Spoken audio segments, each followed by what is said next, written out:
Hey everyone, Farid here from the Rational Farid. Ever read something in the so-called holy book and thought, hang on, did that really happen? Because let me tell you, when belief trumps facts, history often gets a serious makeover. Today, we're prying open the New Testament to look at a prime example, a real historically attested Jewish king, a pretty popular guy by all accounts, who gets twisted into a tyrannical monster for the sake of a good story. We're talking about one of the Herods. Well, sort of. Yeah, the Bible loves that name Herod and uses it in a way that seems almost designed to confuse. But the king we're interested in, a grandson of the infamous Herod the Great, gets a particularly nasty and historically dishonest villain edit. Stick around because we're going to untangle this biblical hit job. So, as I hinted, the New Testament throws around the name Herod like it's confetti at a really confusing party. First, you've got the big one, Herod the Great. He's the guy from the Christmas nativity fable, infamous for his, let's say, dramatic reaction to a supposed new king. Then there's his son, Herod Antipas. He's the Herod who supposedly beheaded John the Baptist and had that brief, awkward encounter with Jesus during his trial, passing him back to Pilate. But our guy, the one who gets this special treatment in the book of Acts, is neither of those. We're zeroing in on Marcus Julius Agrippa, also known as Agrippa I. He was Herod the Great's grandson. Now, you won't find Agrippa named like that in your New Testament. The book of Acts, in its typical fashion of muddying historical waters, just calls him Herod the King. In the one single chapter, he makes a star appearance. Acts chapter 12. Let me tell you, the character sketch the author of Acts provides for this Agrippa, this supposed Herod the King, is, to put it mildly, a world away from what actual historical records tell us about the man. So let's put the Bible's version on hold for a moment, and first look at who this Agrippa I really was, according to the people writing history at the time, not religious fables. So who was this Marcus Julius Agrippa I before the New Testament authors decided to cast him as a villain? Well, if we step away from the biblical narrative and look at actual historical sources, a very different image emerges. We're not just relying on hearsay here. His existence and reign are attested by Roman historians, by Jewish rabbinic writings, and, as you can see, even by coinage from the period. And a key source for understanding Agrippa is the first-century Jewish historian, Flavius Josephus. In his massive work, Antiquities of the Jews, Josephus gives us a pretty detailed account of Agrippa's life, and it's overwhelmingly positive. In fact, Josephus actually calls this enlightened king Agrippa the Great. Quite a contrast to just Herod the King, wouldn't you say? This Agrippa wasn't some isolated local chieftain. As a young prince, whose own father, by the way, had been tragically murdered by his grandfather, Herod the Great, Agrippa grew up in Rome itself. He was rubbing shoulders with the imperial family, becoming a close friend of both Caligula and Claudius before they became emperors. When Caligula eventually took the throne, he rewarded his pal Agrippa by making him king, initially over Galilee. And get this, Agrippa even played a crucial role in helping Claudius become emperor after Caligula's assassination. As a thank you for his loyalty and crucial support, Claudius significantly enlarged Agrippa's kingdom to include Samaria and the former Roman province of Judea itself. So, this guy was a significant political player, well connected in the heart of the Roman Empire. Now, you might think a king so chummy with the Romans would be unpopular with his Jewish subjects, right? Not Agrippa. According to Josephus and other sources, he won the loyalty of the Jews through his tolerant and mild government. He was known for his piety and his deep respect for their holy laws. Unlike many other regional rulers, Agrippa actually managed to get on well with both his Roman overlords and his own people. His brief rule from about 41 to 44 CE was later looked back on by many as a genuine golden age in a century otherwise pretty marred by disasters for the Jewish people. And like his grandfather Herod the Great, Agrippa was also a builder. He lavished projects on important Roman colonies, notably Berytus, modern-day Beirut in Lebanon, constructing an amphitheater and a lavish theater there, showing his continued good relations with Rome and his neighbors. Sadly, this golden age was short-lived. After a little more than 3 years as king of this enlarged territory, Agrippa died. Josephus records his death as being due to severe abdominal pains after a festival, most likely, historians think, from something like bowel cancer. So, to sum up the historical Agrippa I, A popular, pious, and politically savvy king, respected by both Jews and Romans, whose reign was seen as a period of peace and prosperity. Keep that picture in mind because it's about to get a serious, and I mean serious, biblical makeover. Okay, history lesson over. We've got our picture of Agrippa I, Agrippa the Great, according to Josephus, popular, pious, a diplomat.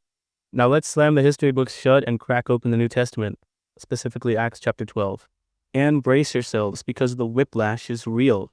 Suddenly, our amiable and wise monarch, the guy whose reign was a golden age, is transformed.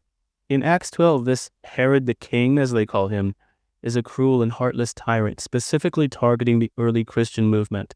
Acts wastes no time painting him as the bad guy. Verse 1 kicks off with, "It was about this time that King Herod arrested some who belonged to the church, intending to persecute them. King Herod stretched forth his hands to vex certain of the church. Vex is putting it mildly. The text continues that he had James, the brother of John, one of the inner circle apostles, put to death with the sword. No trial mentioned, no due process, just straight up execution. And why? Because, according to Acts, he saw that it pleased the Jews. So this king who historically got on well with his Jewish subjects by respecting their laws is now apparently pandering to some unspecified group by persecuting early Christians. But he doesn't stop there. Next on his hit list is Peter, another leading apostle. Agrippa has him arrested and thrown into prison, handed over to be guarded by 4 squads of soldiers. That's 16 guards for one man. Clearly this biblical Herod means business. He's not just a mild inconvenience. He's a full-blown persecutor. Now, of course, this being the Bible, a prison break of miraculous proportions ensues. Peter, despite those 4 squads of guards, supposedly just walks out led by an angel. We're talking iron gates opening on their own. The works. It's classic divine intervention narrative stuff. And how does our New Testament Herod the King react to this Houdini act? Well, when he learns of Peter's escape, does he launch a thorough investigation? Question the guards? No, this bloodthirsty tyrant, according to Acts, conducts a swift inquiry and then orders the guards to be put to death. So, just to recap the biblical portrayal, in the span of a few verses, Agrippa, or Herod the King, murders an apostle, imprisons another with extreme prejudice, and then executes his own soldiers when the prisoner magically vanishes. Quite the departure from Josephus's Agrippa the Great, the popular and pious ruler, isn't it? It's almost like we're talking about 2 completely different people. Now, if the character assassination of Agrippa during his life wasn't enough, the description of his death in Acts 12 is where the narrative really goes off the historical rails and into pure theological propaganda. And this, my friend, is where it gets really interesting. The death scene. Let's look at what Flavius Josephus says in his Antiquities of the Jews. He describes Agrippa at a grand festival in Caesarea, dressed in silver robes that shimmered in the sun. The crowd, amazed, starts to flatter him. At that moment, Josephus says Agrippa saw an owl perched on a rope above him. He recognized it as an omen, previously a good one, now a messenger of bad tidings. Almost immediately, he's gripped by severe abdominal pains, and after 5 days of agony, he dies. A rather unfortunate but natural end, likely from something like peritonitis or, as we mentioned, bowel cancer. Okay, hold that thought. Now let's turn to Acts chapter 12, verses 20 to 23. Here Agrippa, after an unspecified dispute, gives a public address. The people shout, "This is the voice of a God, not of a man." And because Agrippa didn't rebuke them or give praise to the biblical God, what happens?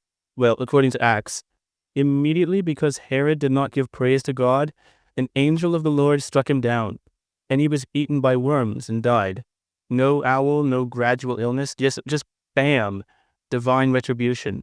Smitten by an angel and devoured by worms. It's pure, unadulterated divine retribution theater, designed to show the terrible fate of those who supposedly defy the Christian God.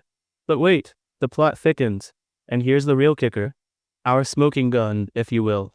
Fast forward to the 4th century.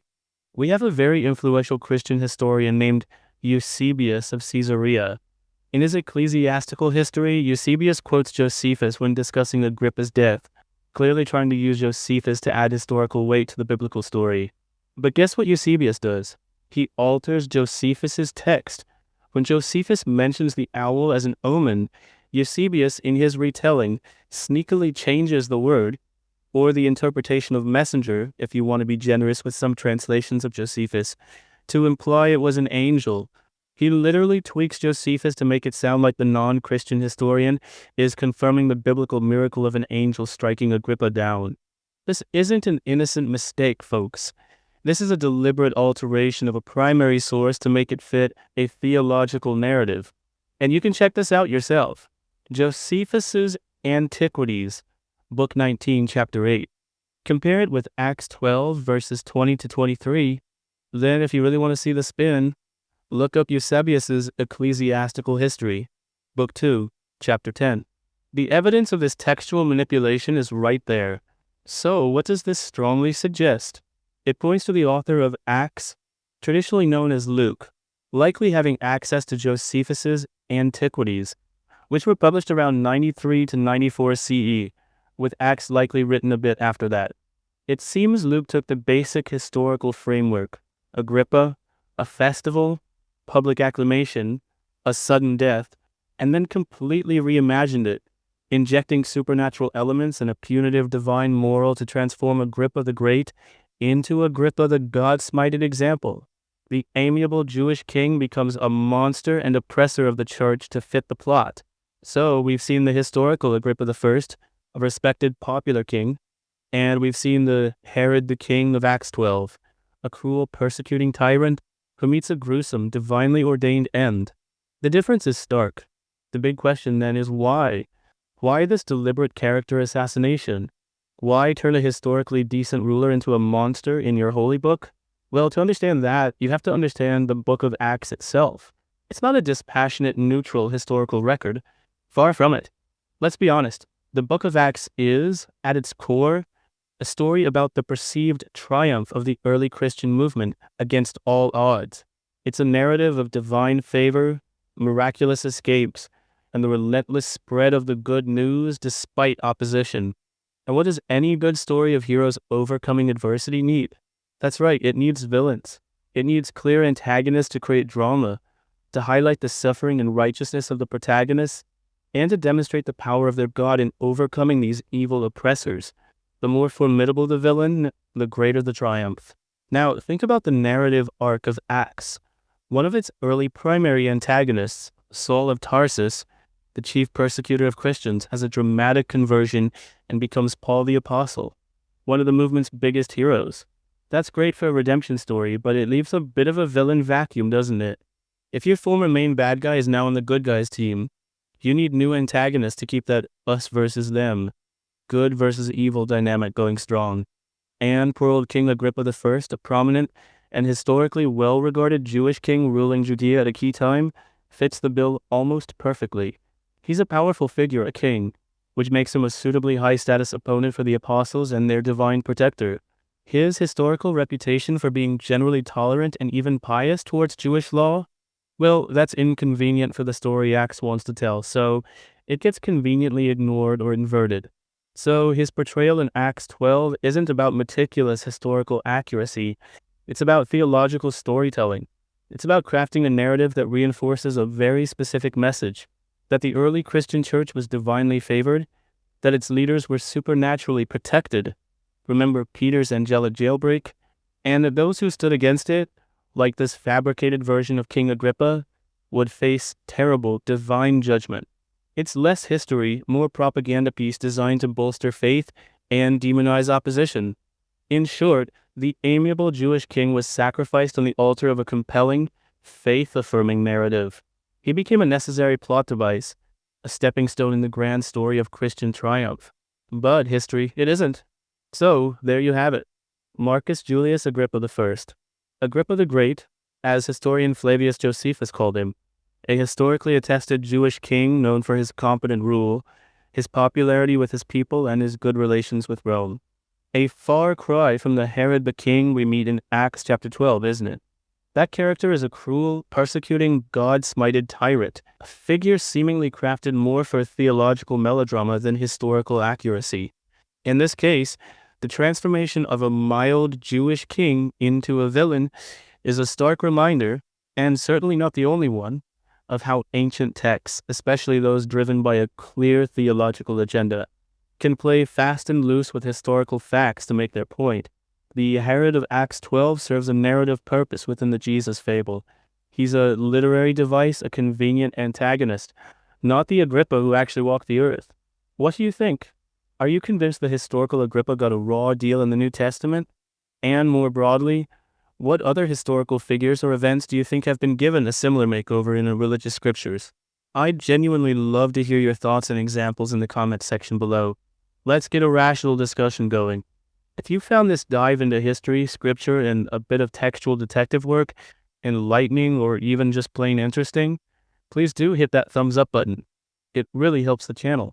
And if you haven't already, make sure you subscribe to the Rational Farid and ring that notification bell so you don't miss out on our next exploration into the fascinating and often frustrating intersection of belief and reality. Thanks so much for watching, and as always, stay curious and stay rational.